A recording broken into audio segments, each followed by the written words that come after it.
मान्यता पहले बदलती है, संयोग बाद में बदलते हैं, क्रिया बाद में बदलती है। ध्यान देना, इम्पोर्टेंट बात बोल रहा हूँ। लेकिन लोगों के अंदर ये मान्यता भरी पड़ी हुई है कि अगर हमारी मान्यता बदल गई और हमें ये निर्णय हो गया कि संसार में, संयोगों में, विषय भोगों में, स्त्री पुत्र कुटुंब परिवार में कोई सुख नहीं है, तो फिर हम घर गृहस्थी में रहेंगे कैसे? फिर तो हम दीक्षा ले लेंगे, फिर तो हम संयम ले लेंगे, फिर हम क्यों रहेंगे? तो कई लोग इस चक्कर में ये सोच के मान्यता नहीं बदलते कि मान्यता बदलते तो सब बदल जाएगा। समझ में आया कितनी बड़ा अपराध है? उनको ये बात समझ में नहीं आ रही कि मान्यता बदलना अलग बात है और बाहर में चीजों का बदलना अलग बात है। मेन चीज तो पहले मान्यता तो बदल जाए, फिर तो बाद में सब बदलने वाला है। दिक्कत की क्या बात है? और सच्ची बात तो ये बदलना ही चाहिए ना। इस संसार में सुख है कहाँ जो अपन संसार में सुख की कल्पना करके बैठे हैं? तो अपन को पहले नंबर पर अपना श्रद्धान बदलने के लिए बहुत तत्व विचार करना चाहिए। आप खाने पीने में शुद्ध सात्विक जीवन, सहज जीवन होना चाहिए, लेकिन जहाँ उपयोग आपका बहुत बर्बाद होता है उन चीज़ों से बचा के भेद ज्ञान करना। नहीं समझ में? अब जैसे मान के चलो आप शुद्ध सात्विक भोजन करते हो और आप घूम रहे हो दुनिया में, वहाँ आपको पता है कि हमारे भोजन की व्यवस्था नहीं बनेगी। जहाँ आप घूम रहे हो आपको पता है 100% मुझे परेशान होना पड़ेगा, तो क्या करना कि वो घूमने का राग ही छोड़ना। कि क्यों? कि भाई हमने जिसके लिए नियम ले रखे हैं कि नहीं खाने के, तो हमने लिए काहे के लिए? कि अपना उपयोग बचेगा। हम अभक्ष खाएंगे गलत तो शरीर में भी रोग होगा, तकलीफ होगी, पाप का भी, जीवों की भी हिंसा होगी। तो हम तो शुद्ध, और तुम वो शुद्ध सात्विक भोजन का तो नियम ले लिया और तुम घूम रहे हो और वहाँ भोजन मिल नहीं रहा, परिणाम बिगाड़ रहे हो, परेशान हो रहे हो, फल ढूंढते फिर रहे हो, इधर से उधर, इधर से उधर, इधर से उधर। तो आत्मा का ध्यान कब करोगे? तो हमें अभी वो नियम लेने चाहिए जो हमारे आत्म स्वरूप की साधना में सहायता करे, बाधा उत्पन्न ना करे। आप समझ रहे हो मैं क्या कहना चाहता? हमें उन साधनों का ध्यान रखना चाहिए जो हमारी आत्म साधना में सही निमित्त बने। हमें ऐसे ऊट पटांग नियम नहीं लेने चाहिए कि जिनको पूरा करने में ही आत्म साधना ही छूट जाए। कोई फायदा नहीं उस नियम का। कि क्यों? कि भैया अनंत बार मुनि बने हैं, अगर तुम्हें ज्यादा ही त्याग व्रत की भावना है तो भी उससे काम नहीं हुआ। इसलिए पहले मान्यता पलटो। क्या पलटो? लोग क्या करते हैं, ना तो मान्यता ही पलटते हैं, और कई लोग इस चक्कर में क्रिया भी छोड़ देते हैं। लेकिन पंडित जी ने ये बताया था कि निरंतर तत्व विचार करो, उस पर ध्यान नहीं देते।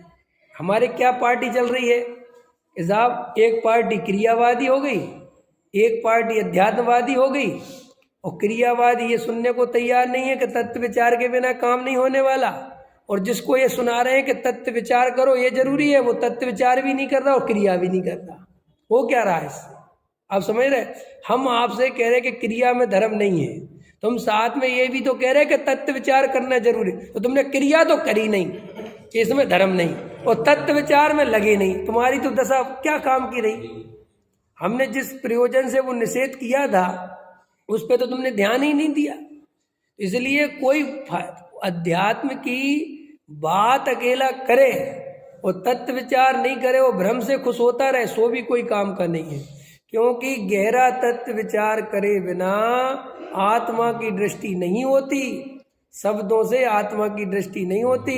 हमने आपको सुना दिया और आपने अपने को आत्मा मान लिया, ऐसे काम नहीं चलेगा। आपको एकांत में बैठ के मैं कैसे आत्मा हूँ ये आपको बैठ के निर्णय अनुभव पूर्वक करना पड़ेगा। देखो हमारे आचार्य भगवंतों ने आगम का सेवन, युक्ति का अवलंबन, पर गुरु का उपदेश बताया। ये सबका सेवन करने के बाद छोड़ा नहीं। अब बोले इतना कर लिया कि कर लिया, कि अब स्वानुभव से प्रमाण करना। ये 4 तरीके हैं। तो 3 तरीकों में आगम, दूसरे तरीके में तर्क युक्ति, तीसरे में पर गुरु का उपदेश, और चौथे में स्वानुभव। कि पहले में आगम क्यों लिया? कि पहले आगम की श्रद्धा होनी चाहिए जीव को। अगर तुम्हें आगम की श्रद्धा ही नहीं है, तुम्हें तत्व की बात में जमती नहीं है, तो तुम क्या आगे का काम करोगे? समझना ध्यान से। पहले तो आगम की श्रद्धा होनी चाहिए कि शास्त्रों में जो आत्मा से परमात्मा की चर्चा है, जो 4 गति 84 लाख योनियों का वर्णन है, वो बिल्कुल परम सत्य है। और तुम इन वैज्ञानिकों के भरोसे सत्य को छोड़ोगे तो काम नहीं चलेगा। ये वैज्ञानिकों का तो कोई दीन ईमान नहीं है। ये पहले नंबर पर बोलते कुछ नहीं है और बाद में खोज करके बोलते हैं। क्या करोगे? यही वैज्ञानिक बोलते थे पहले कि कोई जीव भी नहीं होता पेड़ में, कोई पानी वानी में जीव नहीं होता, बकवास की बात है। और बाद में क्या किया? क्योंकि वे बोलने वाले तो मर गए, उनके यहाँ ऐसा तो चलता नहीं कि उनके पीछे वाले ने क्या बोला। दूसरा आया नया विज्ञान, उसने कहा होता है भाई साहब, हमने रिसर्च कर ली। नहीं समझ में आया? आज सूर्य चंद्रमा चंद्र सब तो हो रहा है, सब तो जो हमारे शास्त्रों में वर्णन है, क्या बातें निकल के नहीं आ रही। अब तो आपके मन वचन काय पे भी रिसर्च होने लगी है। आपको वैज्ञानिक ये मानने लगे हैं कि जीव के अंदर जितनी शक्ति है उसका 1% यूज नहीं होता है। ये मानते हैं वो। अब वो मानते हैं कि हमारा जो ज्ञान है वो इतनी सामर्थ्य लेके बैठा है कि अगर वो पूरी तरह काम करने लगे तो वो पूरी दुनिया को जान सकता है। लोग केवल ज्ञान की सिद्धि हो गई कि नहीं हो गई? और वैज्ञानिक माने हम कहने मतलब हमें आगम की श्रद्धा चाहिए, फिर तर्क युक्ति का अवलंबन भी चाहिए। तर्क युक्ति क्यों रखी आचार्य ने दूसरे नंबर पर? कि भाई तर्क और युक्ति लगाना नहीं सीखोगे तो तुम गलत ग्रहण कर लोगे, क्योंकि वहाँ व्यवहार का भी कथन होगा आगम में, निश्चय का भी कथन होगा, पर्याय दृष्टि से भी कथन होगा, द्रव्य दृष्टि से भी कथन होगा, कोई रागी देशियों ने मनगढ़ंत कल्पना भी मिला दी होगी। तो तर्क युक्ति से वो भी तुम्हें छांटना आना चाहिए। फिर तीसरे पे पर गुरु का उपदेश क्यों रखा? कि तुमने छांट भी लिया, सब सही भी कर लिया, तो अभी उसको कोई प्रमाणिक करने वाला, तुमसे ज्यादा श्रेष्ठ ज्ञानवान पुरुष की शरण में जाना। पर गुरु क्यों? कि वो गुरु तुम्हें बताएगा। इसलिए गुरु का भी कितना महत्व है, कितना महत्व है। देखो भाई, गुरु का महत्व संवर अधिकार में जयसेन आचार्य की 2 गाथाएं हैं जो अमृतचंद आचार्य देव की गाथा में नहीं मिलती। मैं भी कल डॉक्टर साहब को सुन रहा था, उसने बहुत अच्छा बताया। उसमें एक प्रश्न उठाया शिष्य ने कि ये पंचम काल है और यहाँ पर केवली भगवान तो है नहीं, जिनेन्द्र देव तो है नहीं, और आत्मा परोक्ष है, आत्मा अमूर्तक है, आत्मा दिखता तो है नहीं, और दिखाने वाले केवली भगवान है नहीं। समझ में आया? सो हम आत्मा कैसे देखें, हम आत्मा का अनुभव कैसे करें? इसलिए हम तो शास्त्रों से पढ़ के आत्मा मान लेते हैं और गुरुओं के उपदेश से आत्मा मान लेते हैं, हमें आत्मा दिखने विखने वाला नहीं। तो क्या उत्तर दिया सुनो, वो जवाब देखो जयसेन आचार्य का, कि ऐसा कौन साधु है जो इस तरीके की नादानी की बातें कर रहा है? क्या कि कौन से साहब, क्या नादानी की बात? क्या क्या चौथे काल में केवली भगवान हाथ पे रख के आत्मा दिखा देते हैं क्या? ऐसा लिखा है कि तू कैसी नादानी की बातें कर रहा है? क्या चौथे काल में सर्वज्ञ भगवान समोशरण में तुझे आत्मा हाथ पे रख के दिखा देंगे क्या? अरे वहां भी आत्मा परोक्ष ही है, वहां तो प्रत्यक्ष तो केवल ज्ञानी को ही होती है आत्मा, जिसमें केवल ज्ञान में ही आत्मा प्रत्यक्ष दिखता है। हम छदमस्तों को तो, मति शुद्ध ज्ञान वालों को तो आत्मा परोक्ष ही है, प्रत्यक्ष नहीं है। परोक्ष और प्रत्यक्ष में अंतर है। वो प्रदेश प्रत्यक्ष की अपेक्षा प्रत्यक्ष, समझ में आया? और यहाँ प्रदेश नहीं दिखते, इसकी अपेक्षा परोक्ष। लेकिन वेदन तो आत्मा का दोनों को होता है, सेम होता है। समझ में आया? इसलिए तू ये कहाँ चौथे काल की दुहाई देता है? ऐसा लिखा। और फिर कहते हैं जैसे वहां केवली भगवान तुझे आत्मा बताएंगे, सो वैसा हम तुझे बता रहे हैं। समझ में? तू काय को ये फालतू बात करता है? आत्मा का अनुभव कर। सोलो जयसेन आचार्य कह रहे ये बात। समझ में आया कि नहीं आया? कर अपना आत्मा का, कौन रोकता है तुझे? और तू ये बहाने बनाना बंद कर। क्यों ये फालतू की बातें बोलता है? पंचम काल है, ये सब तुझे आत्म कल्याण नहीं करना, आत्मा का अनुभव नहीं करना, ये सब ये तू बाहर में बताता रहता है। कितनी बढ़िया गाता है, सोचो कि भैया पंचम काल हो चाहे चौथा काल हो, आत्मा को समझाने की यही शैली है। तो इसलिए तू ये मत सोच कि ये पंडित जी हैं, समझ में आया? तू ये मत सोच कि अरे मुनिराज है, इनको थोड़ी ज्यादा ज्ञान है। अरे भाई, आत्मा के लिए जितना समझने समझाने की जरूरत है उतना हमारे पास माल है। सर्वज्ञ देव सोना कैसे बनेगा, सुमेरु पर्वत कितने लाख योजन का है, ध्यान से समझ में आया? जम्मू द्वीप कैसा बना है, भरत क्षेत्र की क्या व्यवस्था है, ऐरावत में क्या चल रहा है, विदेश क्षेत्र में, ये बता सकते हैं। सो वो हमें क्या करना, लेकिन जब वे 7 तत्व बताएंगे तो ऐसे ही बताएंगे जैसे मैं बता रहा हूं। सो तू उसी श्रद्धा से तत्व को सुनना। हम लोग क्या करते हैं, अरे तो पंडित जी हैं, अरे पंडित जी अपने घर से बता रहे क्या है? ये जो तत्व लिखा है, जो स्वाध्याय चल रहा है, ये जो जिनवाणी की बात चल रही है, और जो ये बिल्कुल परीक्षा से चल रही है, तर्क से युक्ति से चल रही है। आप कोई बात गलत लगती है आप कह सकते हो, तो आपको उसी श्रद्धा से सुननी चाहिए कि सर्वज्ञ की वाणी है, पंडित जी की वाणी नहीं है। और उस श्रद्धा से सुनोगे तो बहुमान आएगा, और बहुमान में आत्मा की प्रतीति बढ़ती है। और बिना बहुमान के सुनते हो तो वो काला अक्षर भैंस बराबर हो जाता है। अरे भाई, नमोकार मंत्र को श्रद्धा से पढ़ने से नमोकार मंत्र की सिद्धि है ना। जैसे देखो, अगर क्रिया से कुछ होता तो सम्मेस्त कर की सबसे ज्यादा वंदना करने वाले तो वो डोली ढोने वाले हैं। वे उसी टोंक पर, उस पहाड़ पर हर दिन चढ़ते हैं कि नहीं चढ़ते, बोलो? और अगर उनकी 50, 60, 70 साल की उम्र है, और अगर वो 15, 16, 17 साल से चढ़ने लगा तो कितनी वंदना हो गई उसकी, रिकॉर्ड है। क्यों? तो सबसे पहले मोक्ष तो सही जाना चाहिए। लेकिन देखो, उसको बिल्कुल भी अंदर भाव नहीं होने से, उस पहाड़ की श्रद्धा नहीं होने से, उसको वीतरागी धर्म की खबर नहीं होने से उसे कोई मोक्ष मार्ग नहीं मिलता। और हम लोग सालों में एक बार जाते हैं, लेकिन अगर अपन को सच्चे वीतरागी धर्म की खबर है और अपन जिनेंद्र देव की भक्ति आराधना उनका स्वरूप समझते हुए वंदना करते हैं, तो अपन को सहज ही 7 से पुण्य बनता है। तो ये तो सिद्ध हो गया ना कि तुम्हारा पुण्य क्रिया से नहीं बनता, ये तो सिद्ध हो गया, भावों की और श्रद्धा की प्रधानता से बनता है। और श्रद्धा के बिना भाव कोई काम के नहीं के। क्यों? कि अगर तुम्हारी श्रद्धा झूठी है, अभिप्राय खोटा है, तो तुम शिखर जी की वंदना इसलिए करते हो कि मेरी दुकान चलने लगे, तो बोलो काय का पुण्य? तो श्रद्धा के पहले, भावों के पहले श्रद्धा सम्यक चाहिए। इसलिए जो लोग बिना श्रद्धा के आचरण सुधारना चाहते हैं, उस मान्यता से जीते कि आचरण पहले सुधरेगा, श्रद्धा बाद में सुधरेगी, है वो गलत है। आपको जागृत होकर सुनना चाहिए। कल देखो, कल यहाँ पे वो चल रहा था ना, शोक सभा, तो वो बोल रहे थे ना अनिल जी कि साहब वो अन्याय, अनीति, अवक्ष और ये करने वालों को समय, तो अपन क्या हो जाता है, एकदम ऐसी बात सुनते ही अपन अपने आप को पता नहीं क्या समझ लगते हैं, हम कितने पापी हैं, जैसे पता नहीं हम कौन सा अन्याय, नीति, अवक्ष कर रहे हैं।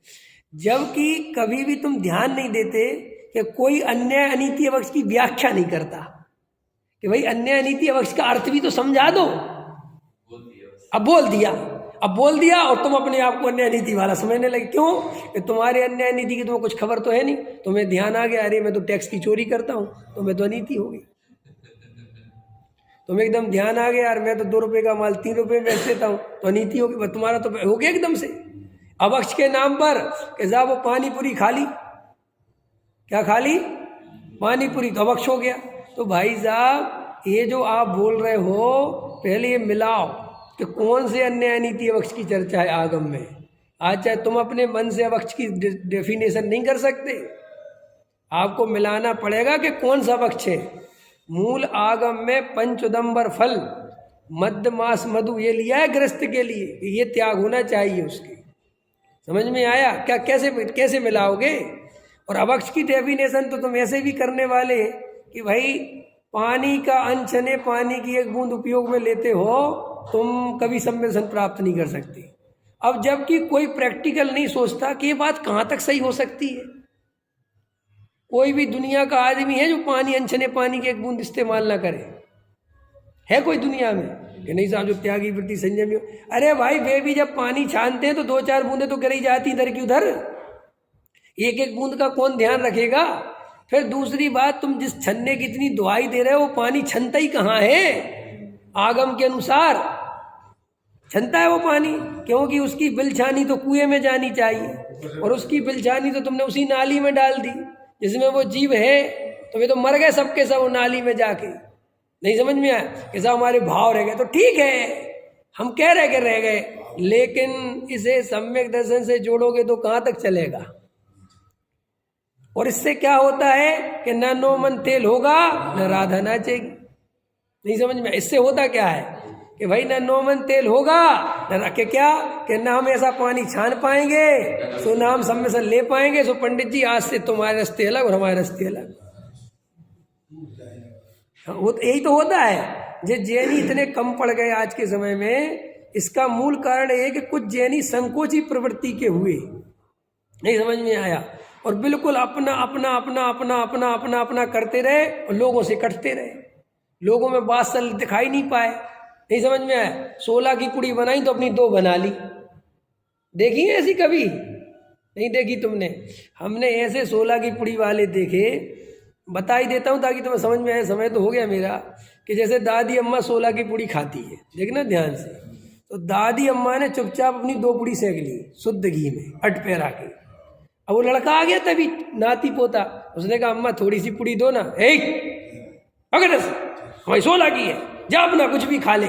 कौन सा 16 है भाई? तुम्हारे 16 को कभी अपनाएगा वो? तुम्हारे 16 से कभी प्रेम करेगा? अरे तुम इतनी 16 की पुड़ी खा रहे हैं और अगर उसमें से आधी पुड़ी देते तो आधी तुम कम खा लेते, तो कौन सी आफत आ जाती? तुम्हारे पास इतना समता भाव होना ही चाहिए। लेकिन हमारे कुछ तथाकथित लोगों ने ऐसा जैन धर्म पाला कि लोग तुम्हारे जैन धर्म से ही चिढ़ने लगे। लाला जी पानी छान छान के पी रहे और एक गरीब आदमी कह रहा बाबू जी मेरे 5% का ब्याज 4% कर दो, मैं मर जाऊंगा। इधर लिख, इधर इसके जमीन के कागज उठाइयो या साइन कर, खत्म। 5 साल हो गए तेरे, खत्म करे जमीन, चल मेरे नाम पे कर। ऐसी जमीनें लिखवाई हैं लालाओं ने, समझ में? लिख दी बेचारे गरीब आदमी ने, अंगूठा लगवा लिया और तुम पानी छान के पी रहे। कौन मानेगा तुम्हारा पानी चढ़ा हुआ?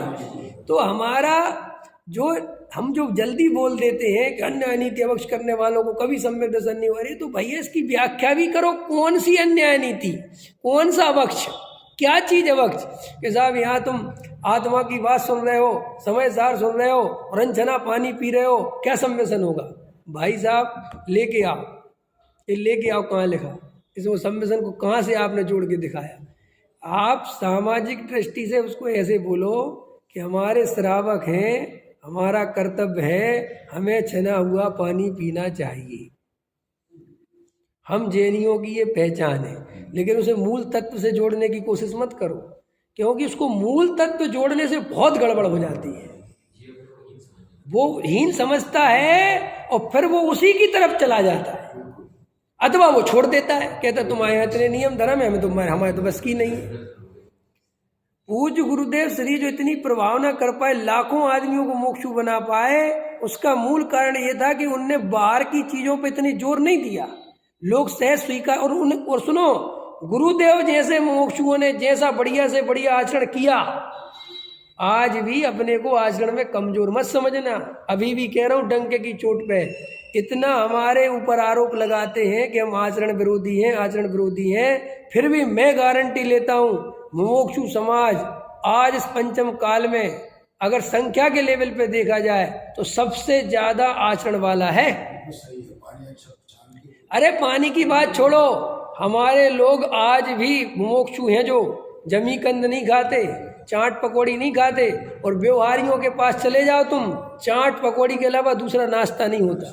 हमारे कितने व्यवहारी दोस्त, हमारा परिवार सब आलू पकौड़ी खाते खूब आराम से, और उन्हें कोई और मुनियों को खूब आहार देते, खूब आहार दे के आते और आलू नहीं छोड़ पाते। बाजार का तो छोड़ने की बहुत दूर की बात है। तो आचरण किसका अच्छा है? हमारा ही आचरण अच्छा है ना। और हम तो आचरण हमने लेकिन स्वाध्याय कर करके अब यहाँ पर कोई ज्यादा आचरण पालने लगे और वो सारे मुमुक्षुओं को स्वच्छंदी कहने लगे तो ये तो चलेगा नहीं।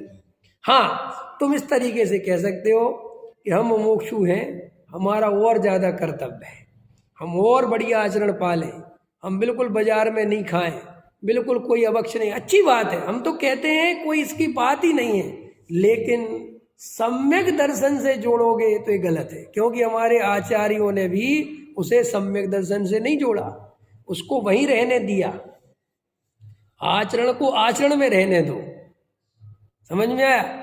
उसको इस तरीके से प्रेजेंट मत करो कि लोग बैठे हुए अपने को ऐसा समझने लगे कि हम हीन हैं, हम अपात्र हैं। और सुनो, मजेदार बात है इसमें, एक और गजब की बात है, ऐसी चर्चा करने वाला बड़ा धर्मात्मा हो जाता है। क्यों अरविंद जी? जो ऐसी चर्चा करता है वो आदमी की नजरों में बड़ा धर्मात्मा हो जाता है। अरे साहब, पंडित साहब ने बोला है, भाई साहब ऐसे नहीं करने से। पंडित जी अब खुद दूध के धुले हो गए हों। बात में समझ में मैं क्या कहना चाहता हूँ? हम बड़ी बड़ी बातें बोल देते हैं तो अपन को ऐसा, जैसे मैं आचरण संबंधी बातें करने लगूँ, मैंने थोड़ी प्रैक्टिकल बात करी तो मैं नंबर 2 का पंडित हो गया, समझ ना? सुधरना कुछ नहीं है। और मैं नंबर 1 की बात करूँ, देखो जी पंकज जी ऐसे करना, भैया ऐसे करना, ये नहीं करना, ऐसे नहीं करना भैया, अपने को न्याय नीति से रहना चाहिए, अभक्ष नहीं खाना चाहिए भैया किसी कीमत पर, भैया दोहरे छन्ने से पानी छाना। अब देखो, तुमने सुन लिया और मैंने सुना दिया, ना तुम्हें कुछ करना है ना मुझे कुछ करना है, बस एक गप तुम भी मारो, एक गप हम भी मारे, गप गप खेलो, वो धर्मात्मा बने।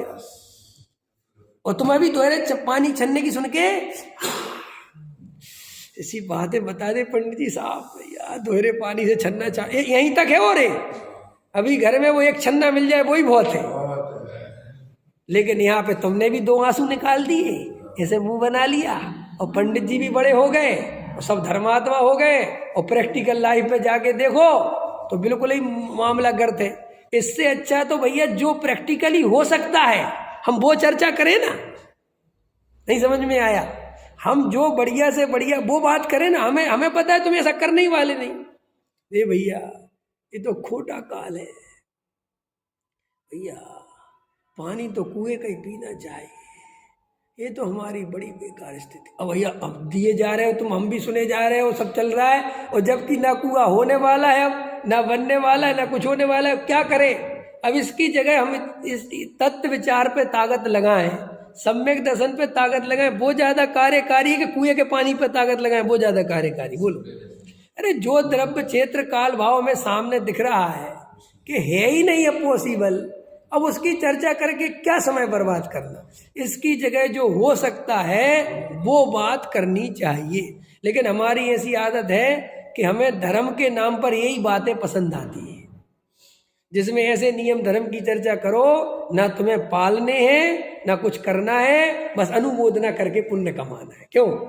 क्या करके पुण्य कमाना है? अजी आहार करने से पहले दरवाजों पर खड़े हो जाना चाहिए, ये भी आती ना चर्चा कि मुनिराज आएंगे अपन को तो ऐसा अब जबकि अभी बिल्कुल अभी मैं कुछ कह दूं तो भी सबको बुरा लगता है। मैं इन्हीं बातों के कारण पापी सिद्ध हो गया समाज में, समझ में आया?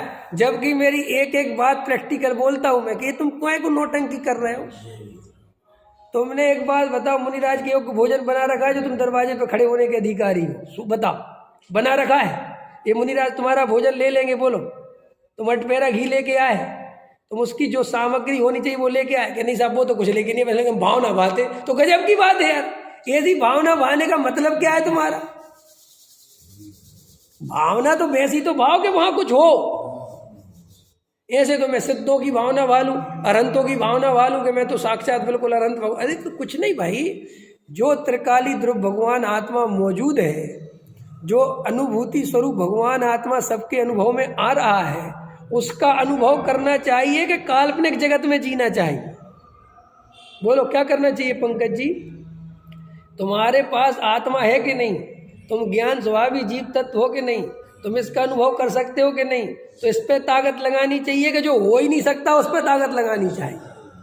पंचम काल को चौथे काल में बदला जा सकता है? बोलो। यहाँ केवली भगवान को बुलाया जा सकता है, देवों को बुलाया जा सकता है, स्वधर्म इंद्र आ सकता है कि नहीं साहब कुछ? तो फिर छोड़ो ना जो हो नहीं सकता, जो हो सकता है वो बताओ कि साहब सम्यक दर्शन हो सकता है। आत्मानुभव हो सकता है, वेद ज्ञान कर सकते हो, तत्व विचार कर सकते हो, मोक्ष जाने की तैयारी कर सकते हो, सम्यक दृष्टि हो सकते हो, बोलो तो ये करो। कि स्वामी में संत साधु बन के जुड़ूं, कब घड़ी आएगी, कब आएगी, कब आएगी, जब आएगी आएगी, पहले सम्य संत तो लो। नहीं समझ में, उसकी तैयारी करो ना कि नहीं साहब ये पंचम काल है, मैं तो साधु बनने के बहुत भाव है, ऐसा लगता आज ही साधु बन जाऊं। फिर वही बातें और ऐसी बातें, अभी मैं ऐसी बातें करूं कैसा लगेगा आपको? लगूंगा कि नहीं? अरे रमेश जी मुझे तो ऐसा भाव रहता है, अरे मैं तो साधु बनूं, अरे ये परिग्रह, अरे घर गृहस्थी मुझसे सही नहीं जाती, अरे प्रभु अब क्या होने वाला है इससे? ना तो तू जाने वाला है न ये जाने वाले हैं। अरे इसकी जगह जो तत्व की चर्चा है वो सुना दे, इससे कोई सम्मेलन नहीं होता। मेरी बातों को अन्यथा मत लेना, मेरी बातों को जिस अभिप्राय से कहा जाए उसी से समझा जाए, और तुम अपने अभिप्राय से समझो तो मेरी कोई गलती नहीं है। मैं उसी के लिए जिम्मेदार हूँ जो मैंने कहा, मैं उसके लिए नहीं जो तुमने समझा। क्या क्या बोला मैंने? मैं उसी बात के लिए जिम्मेदार हूँ जो मैंने कहा, मैं उस बात के लिए जिम्मेदार नहीं हूँ जो तुमने समझा। तुम भैया अपने अभिप्राय में कुछ भी समझ के चले जाओ, तो मैं तो कुछ कर नहीं सकता। मैं तो कोई ना क्रिया का विरोधी, ना कोई पूजा पाठ भक्ति का विरोधी, मैं तो सिर्फ ये कहना चाहता हूँ कि तुम सम्यक दर्शन का पुरुषार्थ करो जो हमने आज तक नहीं किया, और वो पुरुषार्थ केवल और केवल तत्व विचार में प्रकट होता है। इसलिए तुम दिन रात तत्व विचार में ताकत लगाओ।